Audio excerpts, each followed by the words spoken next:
It's just gone 8 o'clock on this Monday, the 19th of January, 2026. Thank you for joining us. You're watching the main news on ZBC live from Pocketsville in Harare. I am Nelisa Dube. My name is Malvin Matava. Noble Maungwa is on sign language. We'll also be crossing over to our Montreux studios later on in this bulletin for part of the news. Apologies.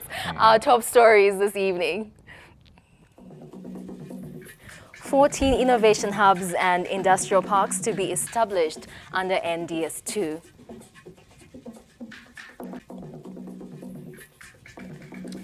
In other news, heavy rains expected countrywide from this Tuesday.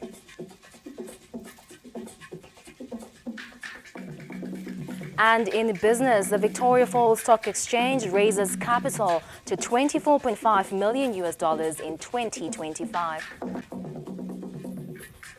And you definitely do not want to miss our sports news because Tawanda Maswanise has been named AFCON 2025 Top Emerging Talent. President Emmerson Mnangagwa says one should not sacrifice their principles on the altar of expediency. He was speaking in a wide-ranging interview to our chief correspondent, Ruben Barwe.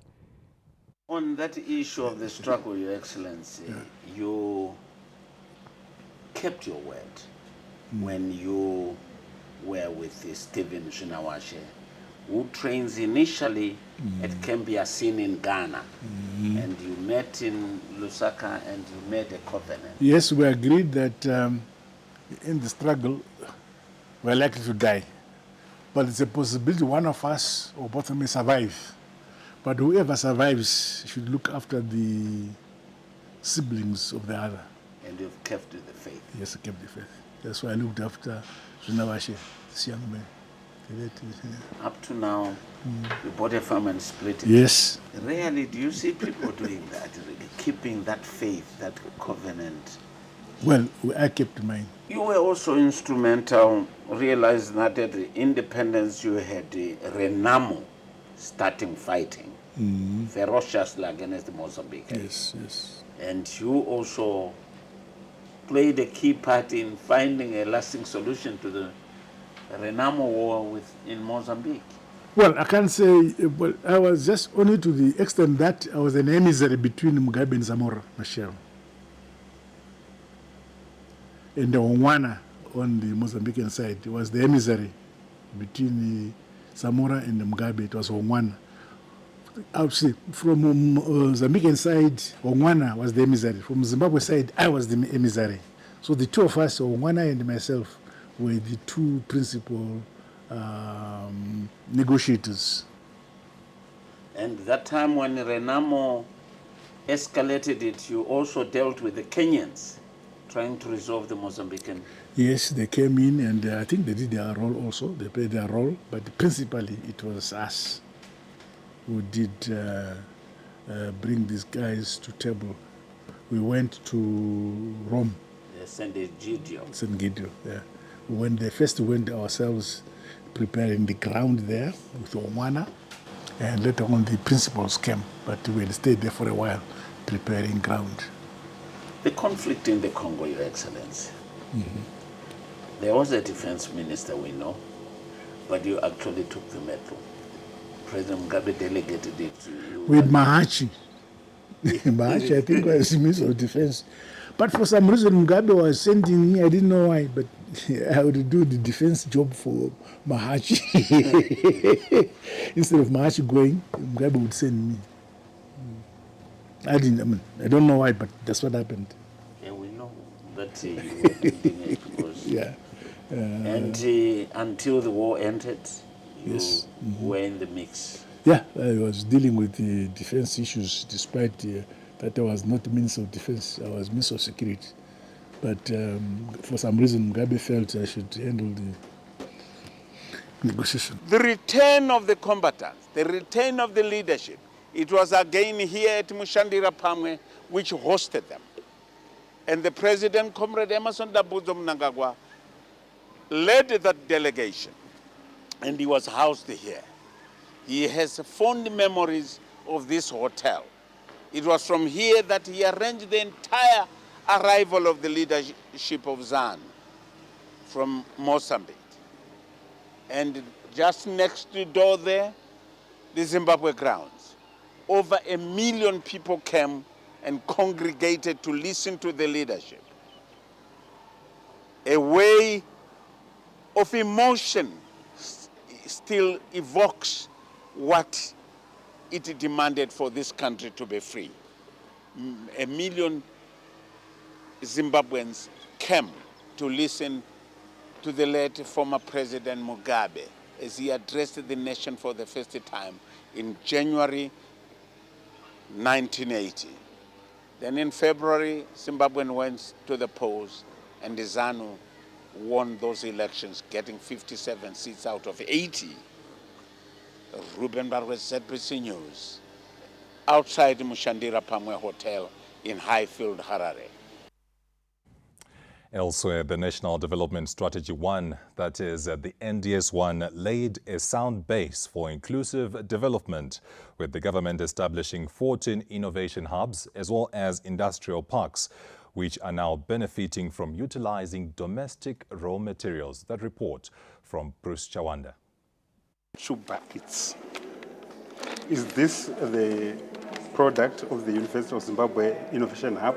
And you can take us through the products. We are doing value addition of underutilized products here at the Innovation Hub. The Innovation Hub has been training us how to utilize the products, and they've been giving us funds and taking us through business development so that we can have something that's tangible.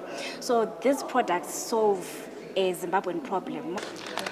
These are some of the products that the University of Zimbabwe Innovation Hub is producing. We have seen here there is skincare and there is also cosmetics. They said that the university has helped them identify and capacitate their products towards the commercialization of these products, which are now flooding the market. The University of Zimbabwe has done so much for us because under the Innovation Hub, we got a training on marketing, business, how to manage your business, how to use applications, and also how to use AI and machine learning. So our plant, most of our plants, we use AI and also machine learning components. Why not add value to what we have? Why not add value to what our forefathers used and celebrated? I mean, they used to wash their hair with herbs, and their hair was better than ours. Why is that? Because our ingredients do work. But the Innovation Hub has made it possible by really pushing science behind every ingredient that we put on our products. You can dilute this 1 liter in your 100 liters tank and actually irrigate throughout the plant. So this 1 liter can cover a half a hectare. So you only need these 2 to cover a full hectare. Under the National Development Strategy 1, government came up with close to 14 industrial hubs, which are making an impact within communities. President Emmerson Mnangagwa has been calling for these innovation hubs to come up with the patents for commercialization of their products. We must be deliberate and more aggressive to guarantee that prototypes move to pilot and pilot products transition to the market. Commercialization will not happen by accident. I urge you all, within this innovation, research, scientific and technological ecosystem, to be more proactive. Other entities in the industry and the manufacturing sector, along with those in the creative cultural industry, as well as small and medium enterprises, are also encouraged to register their patents to protect our proudly Zimbabwean brands, our products, and our intellectual property. The rolling out of innovation hubs and industrial parks at tertiary institutions is part of government's thrust of promoting heritage education. The education system offers students a platform to thrive with a number of innovations, hence the coming up of the Presidential Innovation Award, which is celebrated annually, and last year the President had the opportunity to tour some of the products which were on display. Some of them are still to venture into the market, while some of the products are already on the market. Bruce Chawanda, SABC News, Harare. The Met Services Department has issued a floods alert with heavy rains expected across the country from this Tuesday into the weekend. Our reporter Memory Chamisa has the details. Heavy rains are expected within the next 5 days, starting this Tuesday, with the Meteorological Services Department predicting over 50 millimeters to be experienced within 24 hours. The heavy rains are likely to cause flooding, but not to the impact of a cyclone. The Met Department has also warned of heavy winds, which are likely to trigger damage to infrastructure and crops. Driven by a system of low pressures to the north and south of the country, warm, moist air is expected to generate widespread thunderstorms, strong winds and frequent lightning across Zimbabwe from this Tuesday. The Meteorological Services Department has since issued a warning to the public not to cross flooded rivers, as since the onset of the rains, deaths have been recorded. The changing climate patterns has seen some SADC countries experiencing tropical cyclones that have caused destruction and flooding in most communities. Memory Chamisa, ZBC News, Harare. Now, the government says that the World Economic Forum presents a unique opportunity for Zimbabwe to speak on its economic diplomacy success since the inception of the Second Republic. In recent past, Zimbabwe has enjoyed meaningful economic growth born from strong political ties, and since being invited to Davos, Switzerland in 2018, the country has used the World Economic Forum to advance its political and economic interests. The Minister of Foreign Affairs and International Trade, Professor Amon Murira, says the 2026 edition is an opportunity to advance President Emmerson Mnangagwa's interests in diplomacy, trade and industry policies crucial in ensuring sustainable development. We are here in Davos, standing in for His Excellency the President of the Republic of Zimbabwe, Dr. Idi Mnangagwa, to attend the World Economic Forum. I'm with the Honorable Minister, Professor Mthuli Ncube, our Minister for Finance and Economic Development and Investment Promotion. The theme of this year is a spirit of dialogue. And the mega topics that are being pursued during this year's World Economic Forum are basically focusing on a more contested world, focusing on geopolitical tensions and how these geopolitical tensions can be solved in order to make sure that this world moves on a good trajectory. It's also going to focus on responsible innovation, deploying innovation responsibly, particularly artificial intelligence and other technologies that are involved in production, so that we are able to bring the productive side of technology and minimize the harmful effects of technology. The other issue is also to unlock new sources of growth, particularly on issues of trade, so that there is more improved trade in the world, the opening up of value chains. Business leaders meet heads of state and government and senior government officials, including ministers. There are going to be around 400 senior government officials and presidents. We are going to have more than 80 heads of state and government attending this forum. Other issues up for deliberation, according to the foreign minister, include innovation, artificial intelligence, sustainable development, and skills development in contemporary times. Olin Ndori, ZBC News. The government has been impressed by the workmanship at Mbuyanihanda Maternity, a subsidiary of the Parinyato Group of Hospitals. This comes after an assessment tour of the hospital and nursing home that is undergoing renovations and expected to be completed next month. The renovations at Parenyatwa Group of Hospitals also include the Mbuya Nehanda Maternity Hospital, which offers services to thousands of women, not only in Harare, but across Zimbabwe. We spoke to some of the women who are here, who have seen some of the workmanship being done here, and spoke on how it is also going to help those who are going to be receiving the services. Even them, they have since gone. In development yakanaka isusu vanhukadzi takatowandisa vari kuuya kuzobatsirwa panapa nekusvikawo kwandaita kusvika ndizobatsirwa ndatoona kuti takawanda vanhu vazhinji vari kuda rubetsero rwakavakoshera panapa. The Permanent Secretary and the Ministry of Finance, Economic Development and Investment Promotion, George Guamatanga, said workmanship at the hospital is progressing well, having said the nursing home should open its doors in February and the Mbuya Nehanda Maternity Hospital should open its doors in April. Mbuya Nehanda, for it to be open, if you take into consideration the need for medical equipment to come in, beds, linen, and even including the medicines themselves. Well, the nursing home should be ready for occupation by Valentine's Day, but possibly have Mbuya Nehanda open by Independence Day. So those are the targets. This is only the beginning. Parenyatwa is a group of hospitals.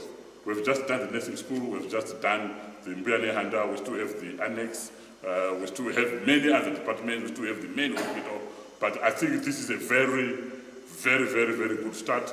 We have also started work at the Salimu Gabe hospital, we have started work at Mupilo. The maternity hospital, which has a bed capacity of 260, will see improved healthcare services and reduction of morbidity and mortality rates. Ezvinotarisira kuti tinenge tichizoshanda makachena. Izvi zvichabetsera public yedu kuti varapigwe pakawanda. As you heard, we have got a cancer treatment center here at Parenyatwa. We are putting in new equipment, and that equipment has been manufactured. Part of the first consignment is already in Durban, on its way to here, Parenyatwa. And the second tranche of equipment, we are hoping, we've just received the news that it has been manufactured, and we are going to send a team for pre-shipment inspection. So I think everything is in order. In ensuring universal health coverage to all, the government has also undertaken this renovation initiative across the country's referral hospitals, including Victoria Chitepo in Mutare, Salimu Gabe here in Harare, and Mpilo Hospital in Bulawayo. Memory Chamisa, ZBC News, Harare. Let's take a look at other news. Now, Zimbabwe is urging towards milk self-sufficiency after output surpassed 120 million litres last year, up from 114 million litres, which was recorded in 2024. This is reflecting the commitment by the Second Republic to capacitate this industry. Now, the milestone is contained in the January to December 2025 milk production data, which was released this Monday. And our business editor, that is Stanley James, gives us the detail on these findings.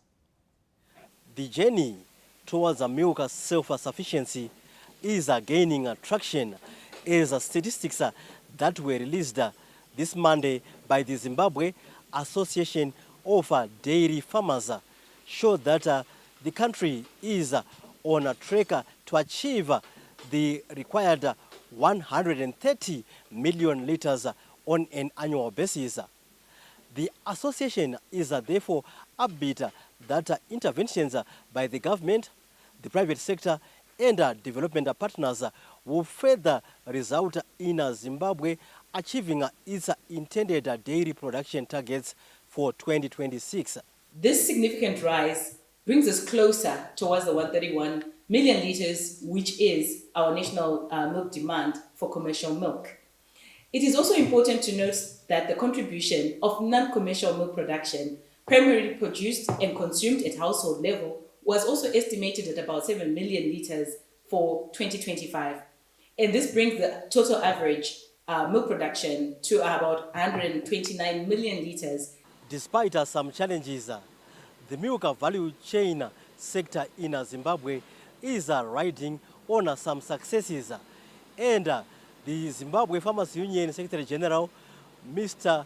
Paul Zakaria, speaks further about that. The growth in milk production presents opportunities for the economy in the sense that where we were importing milk products on a magnitude that was actually increasing, we are now reducing that import bill. And it also means that we have increased the capacity in terms of attracting employment in that subsector. So we see increased animals, increased workers, increased milk parlors. It also means increased employment in that direction. With milk self-sufficiency on course, Zimbabwe stands to benefit and derive more, especially in terms of reducing the import bill, in line with the aspirations of the National Development Strategy 2. Stanley James, ZBC News, Harare. A stalemate still prevails over the construction of the Riverton Academy Murinye extension, where the traditional leader, Chief Murinye, insists that the construction of the school is illegal, despite intervention from the government. Okay, fine, sure. The Ompa switch opens a Pandora's box, a moment which triggered huge debate across the nation. A week after Chief Murinye blocked school children from proceeding to the newly constructed Riverton Academy Murinye extension, the traditional leader remains defiant, describing the new school as illegal. Amid the unfolding drama, skeletons have fallen out of the closet with accusations of excessive demands made by Chief Murinye.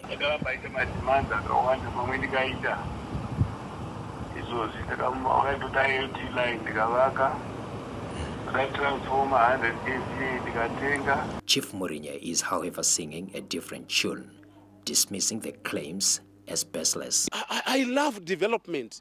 If anything, when he mentioned some time back before he even started this thing that he would want to build a school somewhere in Murinye area, I applauded him and say, when the time is nigh, come to us so that we can show you where to build the school. Riverton Academy founder and owner Mr. Philemon Mutangiri insists Chief Murinye knew about the project from the beginning. According to Mr. Mutangiri, part of their mutual relationship included providing the chief's homestead with electricity. Now, the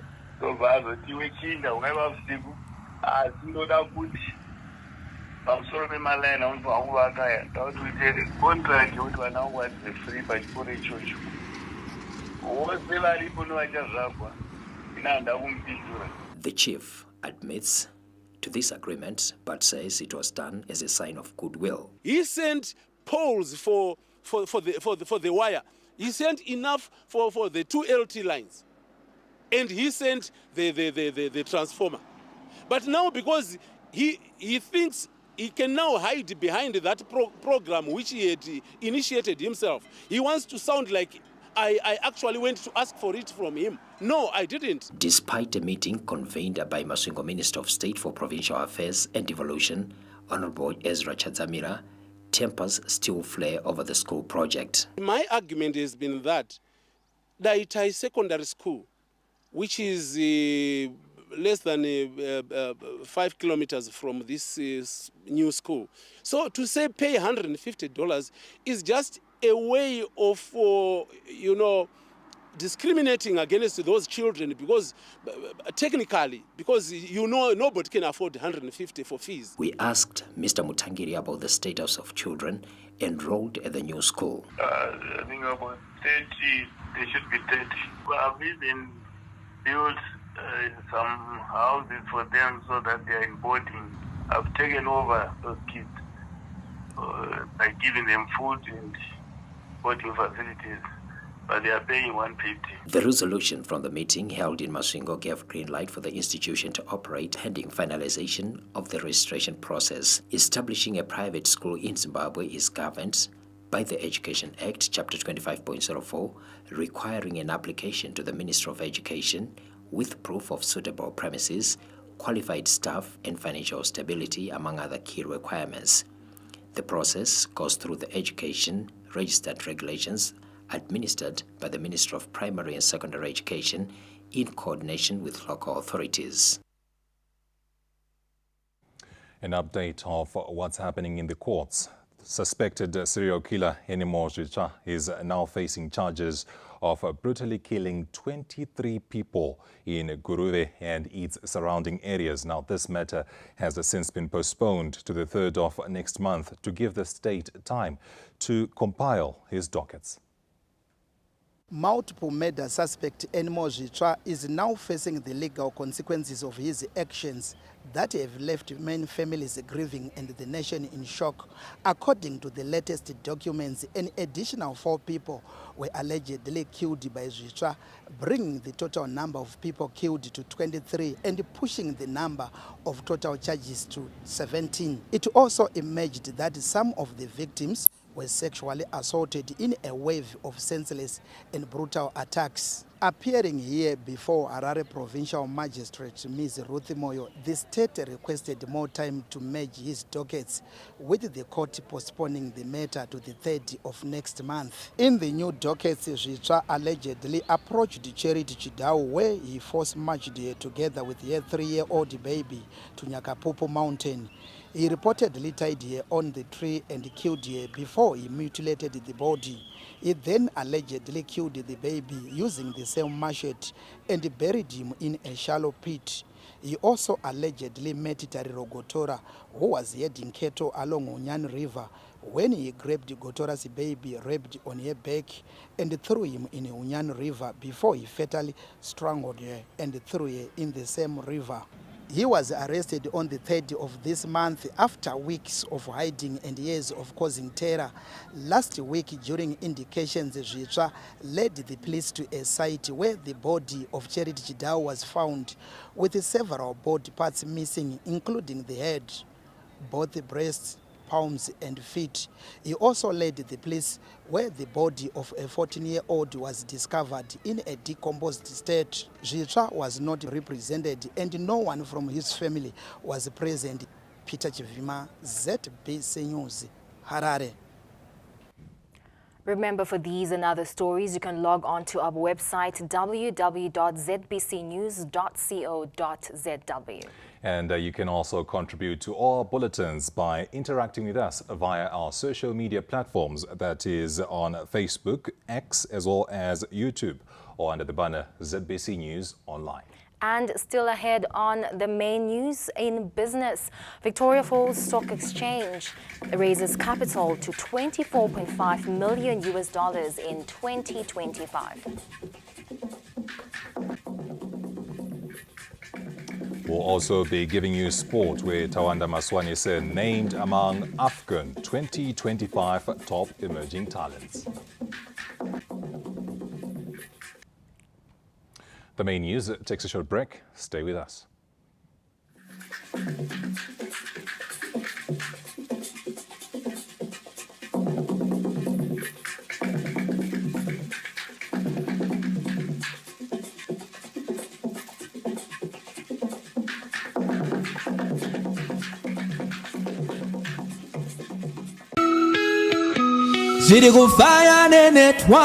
Magadim Rare Zimbabwe Shiriku Fire Research and Win promotion is finally here, proudly sponsored by Net1, the world in one. Zora Nasi Tiripu Harare.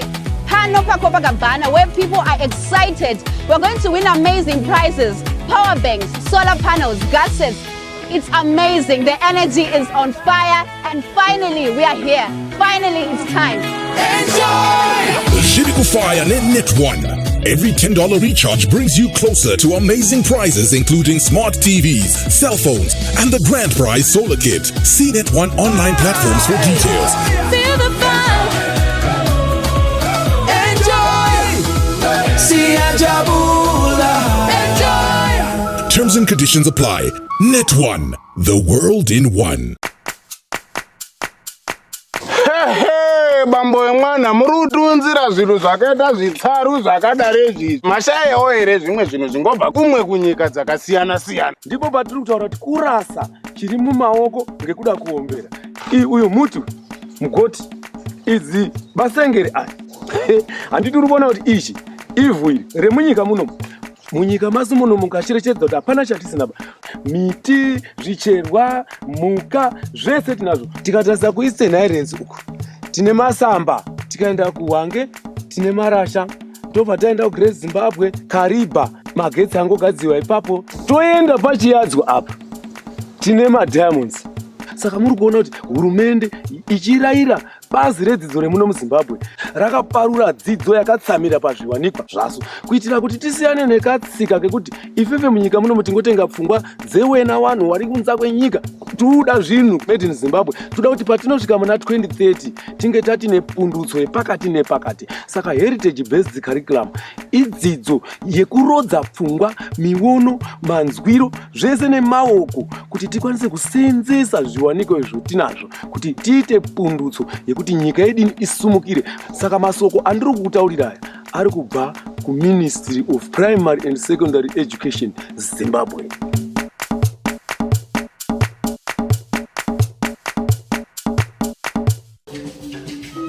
Feel the thrill where sport meets adventure. Zimbabwe proudly welcomes the world as we host the ICC Under-19 Men's Cricket World Cup 2026. Don't miss an exciting international cricket clash between Zimbabwe and Pakistan on the 22nd of January at Takashinga Cricket Grounds in Highfields, one of our great high-density suburbs.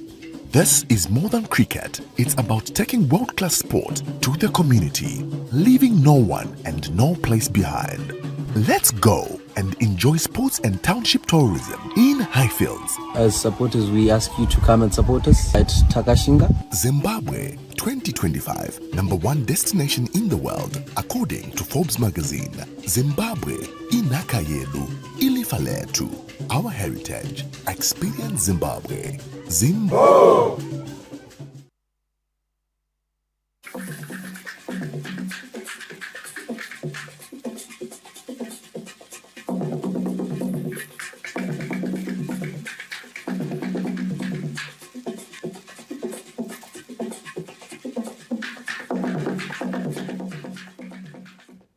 Welcome back. This is the main news. Now, the Tobacco Industry and Marketing Board, that is the TIMB, is expanding the golden leaf marketing sector with another auction license to buy free-funded tobacco being issued. The new auction floor joins the other two companies which are buying self-funded tobacco. Now, in the following report, our reporter Tendai Munengwa speaks to the general manager of the new tobacco auction floor, that is Mr. Tyson Ngongoni. The tobacco industry continues to register great strides, and this time around the Tobacco Industry and Marketing Board has issued or granted a new license to Ethical Sales Floor, which is a new kid on the block, joining two other auction floors, that is Premier and TSF, to buy self-funded tobacco in the country.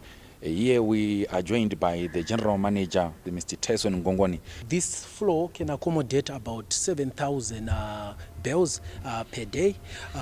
We have taken this initiative to support the mantra which our President E.D. Mnangagwa says Zimbabwe is open for business because nyika inovakwa nevene vayo. The Tobacco Industry and Marketing Board, which is the tobacco regulatory body, confirmed the issuing of the new licenses, stressing that this is in line with its efforts to accommodate more farmers who are joining the growing of the golden leaf. The target for the growth of the industry is a 500 million kilogram crop by 2030. So the coming in of an additional floor increases that marketing capacity.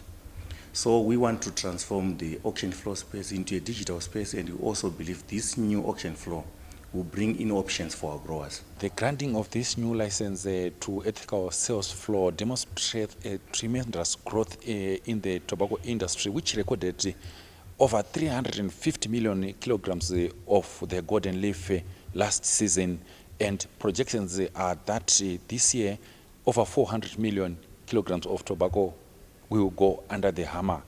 10 Time Munengwa, ZBC News, Harare. We now cross over to Sibokela Maposa, who is at Montrose in Bulawayo. Good evening, Sibokela. Thank you very much, Mona Lisa. Good evening, Zimbabwe. We now carry on with the news from this end. 6 families from Zegona village in Rishavane district have been left homeless after heavy rains wreaked havoc in the area, destroying homes, crop and livestock. Although a downpour of rain signifies a new dawn, it is a different story for 6 families in the Zegona area under Chief Mafala in Rishavane after they were left counting their losses Sunday evening as heavy rains pounded the area. The rains left a trail of destruction, destroying property, crops and livestock. I think mepo yakapinda nekumadho ikapressure kasumudza zvinhu zvose yakanayandiri pano asi yanga ine mhepo yakawandisa tikavanda pakati apo papaseji mai vari mumba navana indasara nechikomana chimwe chete ndobva ndapinda mukati meroom matovata mubedroom ndikamira 20 minutes imba ndobva itanga kusumudwa nemhepo asi zvinhu zvakaparara mazeni nemabhaketsi nemaredhiyo nesola nemafoni. Rishavane District Development Coordinator Mr. Darlington Chokera confirmed the incident, saying the Civil Protection Department CDP is on the ground assessing the extent of the damage. 6 households were affected by a hailstorm. The hailstorm swept across a village called Guatara in Ward 12 under Chief Mafala and left a trail of destruction. Some of the families were left without shelter or almost homeless. So as a CPU, we always encourage our communities to build, to construct their houses using recommended materials. Midlands has been at the receiving end of heavy rains that have precipitated floods in some areas, with communities in low-lying areas being urged to be on high alert or move to higher ground. Government has moved in to assist residents of Beitbridge from menacing floods which have become synonymous with the rainy season. The incompetence of the opposition-led Beitbridge municipality is fast unfolding as residents lament poor service delivery, prompting government to convene an all-stakeholder meeting. Nduni yanga tundudzo madhi ojena na mabai zvote na dzifriji zvote tapatera ndi madhi pedzi. Ntari dzinduni yanepa rikutoshuma usiyera richi uri madhi asongo rijenera. So enepa rutuwelwa nga suzinonga migayo dzichugera ngosiko grocery yote. The immediate task is to relocate those in flooded areas. We have a program on urban renewal, which is responding to the issue of a drainage problem in our lowest part in the town, which is Turibatsimo Township, around the Reng area. That place floods when it's raining. So what we've decided to do was that we have decided to say let's try and renew that place. Where we want an expert who can do a feasibility study for that place. Once the feasibility study is done, it will then inform us on what we should do, whether to relocate those people or work on the drainage system around that area. They need to be removed from here by higher ground. Government is also pursuing the possibility of appointing a commission to run the Beitbridge municipality. I have encouraged them that they work together. And I'm saying, as a government, if they fail to deliver, we are there to do service delivery. We will consult the Minister of Local Government and maybe recommend that this place can be run by a commission. Under National Development Strategy 2, the Second Republic places strong emphasis on high-quality service delivery to accelerate the country's transformation into an empowered upper middle-income society by 2030. Aifeli Mudau, ZBC News, Beitbridge. Former United States Senator Jeff Flake says peace is a key ingredient for the development of nations. You're speaking to journalists after a media tour of the Church of Jesus Christ of Latter-day Saints project in Harare this Monday. I came to Zimbabwe as a missionary for the church in 1982, so in the early days after independence.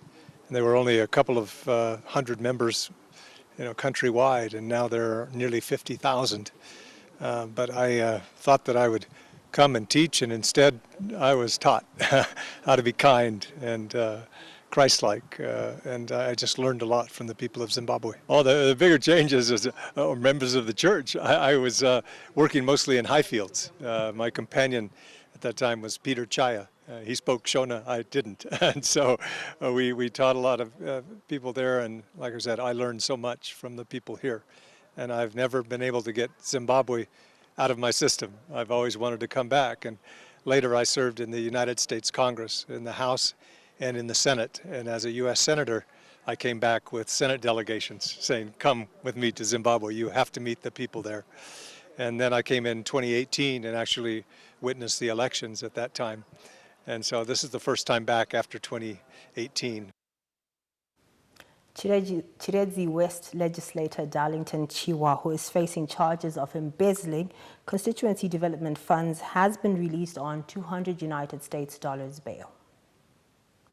Apart from the bail quantum of $200 United States, Chiwa was also ordered to surrender title deeds of his house as surety and his passport as part of conditions for his release pending trial. The state had challenged his release on bail, arguing that Chiwa was most likely to interfere with state witnesses. The court also ordered him not to interact with the witnesses who will testify against him. He was remanded to the 19th of next month. The legislator is alleged to have squandered funds meant for community projects on beer, shoes, groceries, and building material. The amount involved is an equivalent of 50,000 United States in Zig currency. Allegations against Chiwa are that as chair of Chiredzi West CDF committee, he manipulated other members of the community who were signatories to the constituency account to rescind their tasks so that he could be the sole signatory. Further allegations are that when Parliament of Zimbabwe deposited the CDF money, Chiwa diverted the funds to personal use, only channeling at least 270,000 Zig to community projects while squandering about 900,000. Fungai Jachi, ZBC News, Chiredzi. Well, that'll be all from the Montrose News Desk. I am Sibili Maposo. Now circling back to you, Mona Lisa, for the rest of the bulletin from the Pocket Hill Hand. From this end, good evening. Thank you, Sibokele. We now proceed with the main news here at Pocket Hill. The Ministry of Youth Empowerment, Development and Vocational Training has forged a strategic partnership with state-owned mobile telecommunications company Net1 in order to convert connectivity into tangible opportunities for young people. The move speaks to the target of achieving an inclusive digital economy by 2030. The partnership struck today between the Ministry of Youth Empowerment, Development and Vocational Training alongside the Parastatal and Net1 to be able to ensure financial literacy, digital inclusion and capacitation of our vocational institutions is a clear step towards the whole of government approach. This partnership allows our students at the vocational training centers to have access to the latest technology. And that is very much appreciated, and we are walking in the footsteps of His Excellency, the President, of leaving noblesse and nobody behind. The partnership also marks a very clear step towards alignment towards the National Development Strategy 2, which sees Zimbabwe become an upper middle income society, but more importantly, empowerment and training of youth. As you are aware, the ministry is involved and engaged in vocational training. So basically, we are saying for training to be effective, they need to be connected. And we are coming in and giving that support. Not only that, we are also giving an opportunity for those that would have received skills to have an opportunity to come on the ground and have hands-on experience. This landmark process, which will see vocational training centers around the country fully capacitated, ensuring that no one and no place is left behind. Farai Gwaze, ZBC News, Harare. Let's now take a short break. When we come back, we take a look at our business news, and there are some positive developments on the VFX. Stay tuned.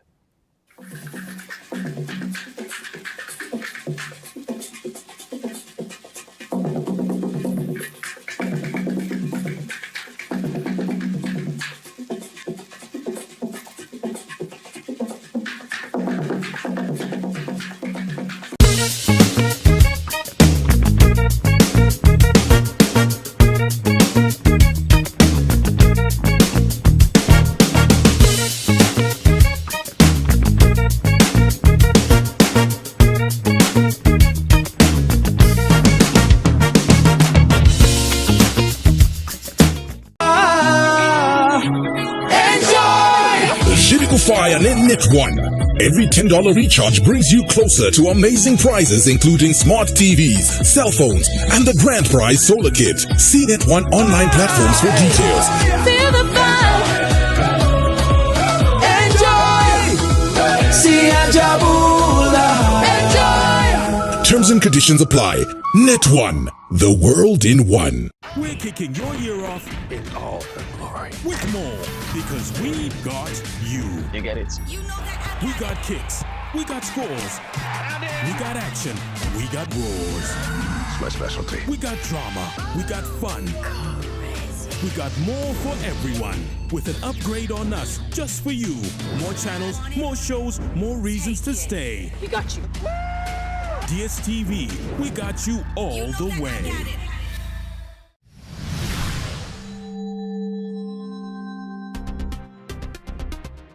At CBZ Bank, we understand the unique challenges and needs of those in the mining sector. So we offer a comprehensive suite of financial services tailored specifically for this sector. Our lease finance scheme lets you easily acquire heavy mining equipment without breaking the bank. And with value chain financing, we help streamline your operations by providing funds for input suppliers and buyers within your supply chain. Need extra cash flow? Our overdraft facilities are here to help bridge any gaps in capital while you wait on payments from clients or investors. But that's not all. We also provide insurance services to protect against unexpected events that could disrupt your business, risk advisory and financial advisory services to ensure wise investments and strategic planning. CBZ Bank is committed to helping you succeed in the dynamic mining world. Trust us to be your partner every step of the way. CBZ Bank, partners for success.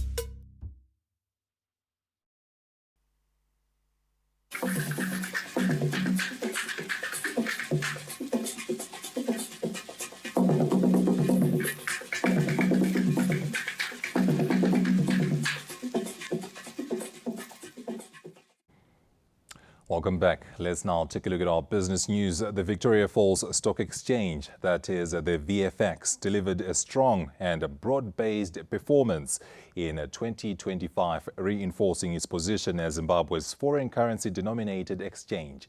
Tichaona Kurewa reports.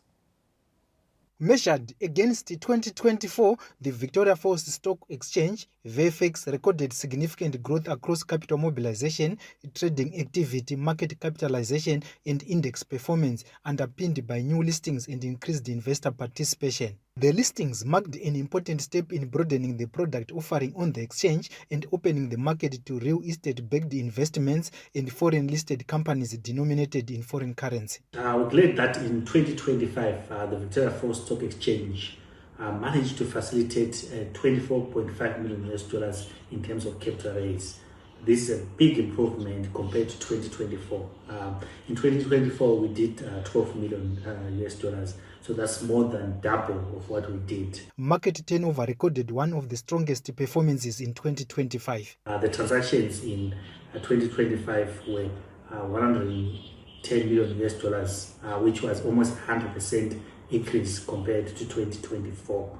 Also, that is important because when there's activity on the exchange, it means that the exchange is relevant and it's effective in terms of price discovery and capital recycling. VFX market capitalization grew to 2.16 billion United States dollars in 2025 from 1.31 billion in 2024, reflecting a strong 65.42% increase. The growth was driven by a combination of factors, including positive price movements in listed securities, increased investor demand, and new listings. The 2025 performance of the VFX reflects a year of consolidation, growth, and strategic progress, vindicating the Second Republic for establishing this foreign currency denominated bourse in 2021. The growth trajectory is expected to continue into 2026, with VFX anticipating its first listing of the year in the first quarter. Tichaona Kurewa, ZBC News, Wange. Well, that's it for business news. There are a lot of developments in international as well as local sport, and Lawrence Tresida gives us the details after this break.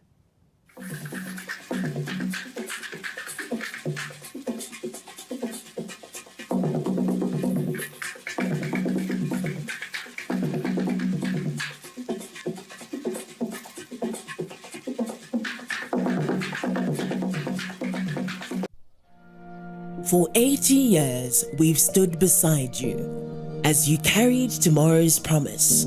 Every heartbeat, every breath, a life we've been honored to protect.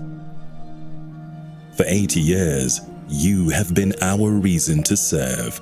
Every life touched, every hand held, we've been with you, with care that never rests. For 80 years, you believed in possibilities. Your dreams, your legacy, your passion, protected every step of the way. For 80 years, we've seen you conquer every obstacle with courage. The toughest climbs led to the greatest victories, and we've been with you for every single one. Here's to 80 years of dedication to you. We're kicking your year off In all her glory. with more because we got you. You get it? We got kicks, we got scores, we got action, we got roars. It's my specialty. We got drama, we got fun. We got more for everyone with an upgrade on us just for you. More channels, more shows, more reasons to stay. We got you. DSTV, we got you all the way.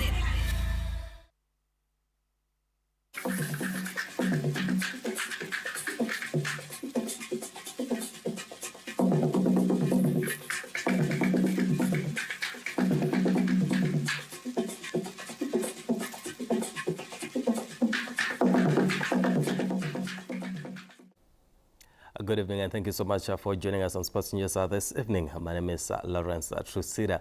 We start off with a warrior on top of his game, that is Tawanda Maswanise, who has been named among the most promising talents to emerge from the just ended Africa Cup of Nations.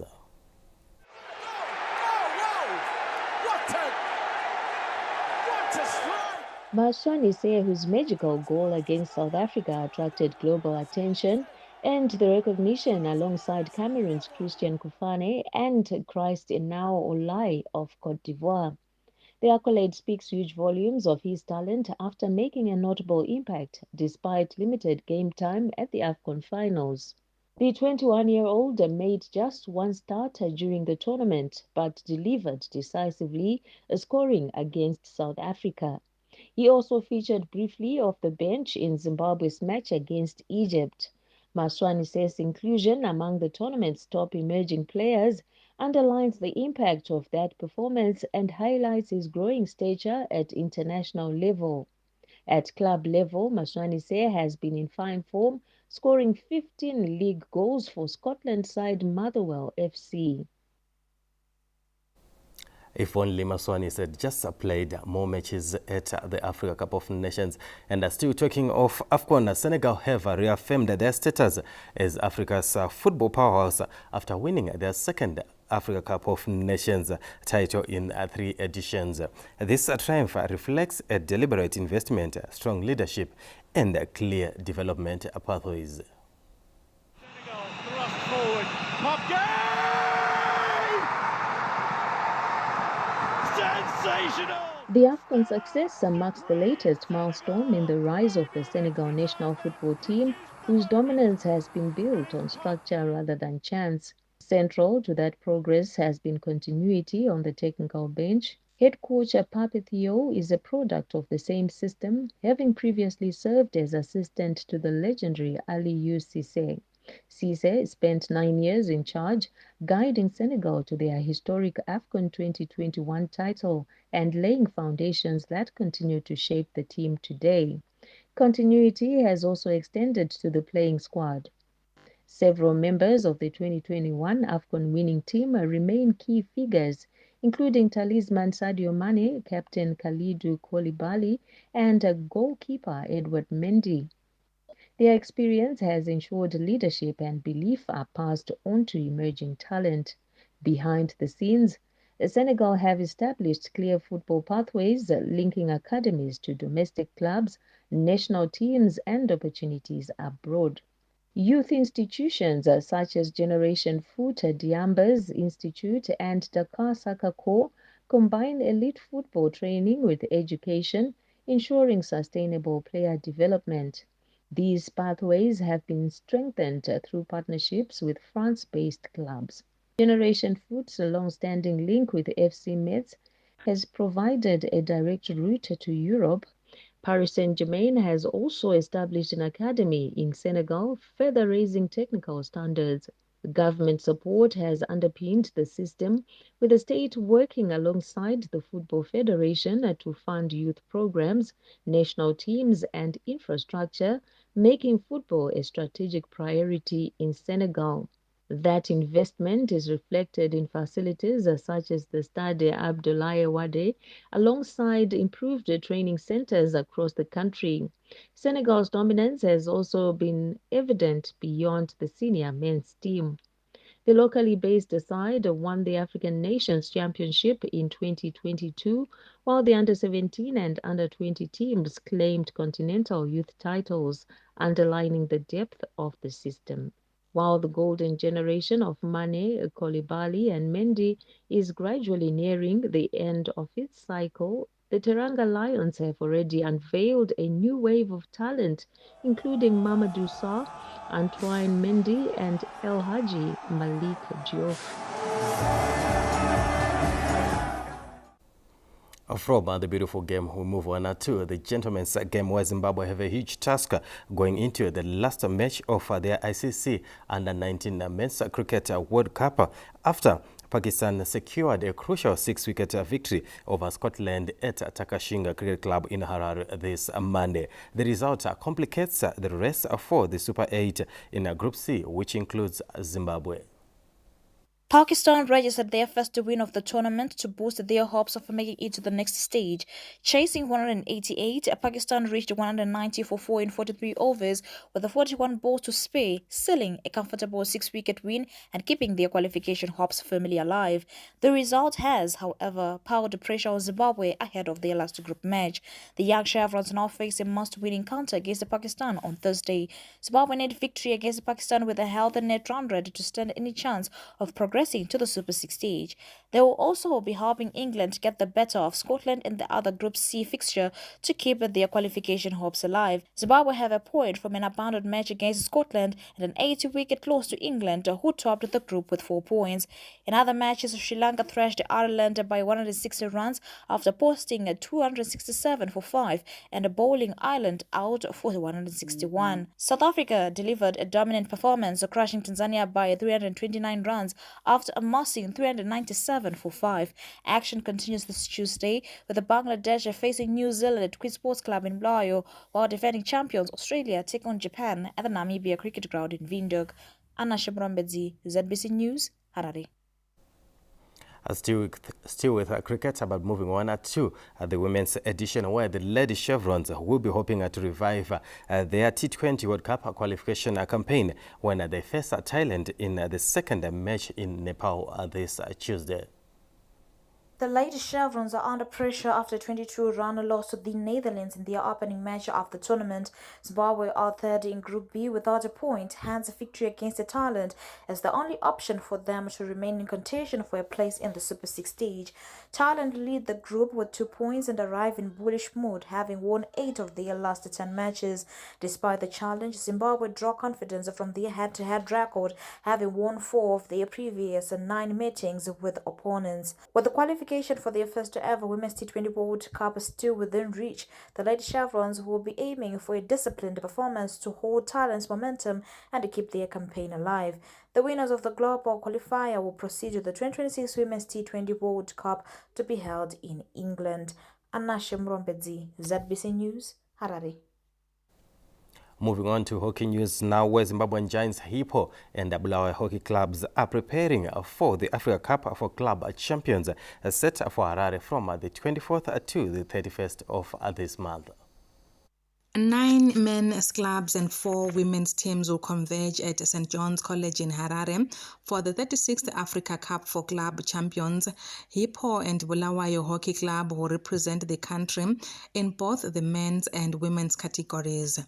Low-valued-based Hippo head into the tournament on the back of a dominant 2025 season in local competitions and are eager to translate that success onto the continental stage. Personally, I think I'm very prepared. I'm coming from an injury, so last year was tough for me, but now I've had like a lot of practice getting into the game, getting the feel of it again, and I'm feeling confident to stop whatever comes. We've been working on it, like the penalty corners, especially in the final third. The top was shot from the top of the D, so we're going to make sure we utilize the chances. This for us is a chance to shine on the continental stage. We have been dominant on the Zimbabwean front. We finished the 2025 season having scooped all the honors, but now it's converting that local dominance to a continental breakthrough as well. Meanwhile, Bulawayo Hockey Club are using the tournament as a platform for growth and exposure to high-level competition. I'm very excited for the ACCCs, and it's been a long time coming, and it's just the stage and everything. We're very excited to just be part of that. We're looking forward to ACCC, and we're happy that it's being hosted locally, which makes it better for us. I think we've prepared enough, as much as we can, for the upcoming tournament. We're looking forward to it. We've got a very young team that we are taking there. So the exposure, the experience is something that as a team we're really excited about and looking forward to. The Africa Cup for Club Champions runs from the 24th to the 31st of January, with Zimbabwean clubs hoping home support will drive them closer to continental success. We certainly hope that Hippo and Bulawayo will keep the trophy right here in Zimbabwe. And that puts a wrap on our sports news, and we'll hand you over back to the main desk. Thank you, Larry, for the sport news. And on that note, we wrap up the main news for this evening. Thank you for watching. I am Mona Lisa Dube. And my name is Malvin Matava. Noble was on sign language, and also from our Montreux studios, that was Civil Kele, as well as the entire crew behind the scenes. We say good night. See you again tomorrow, same time, same place. God willing.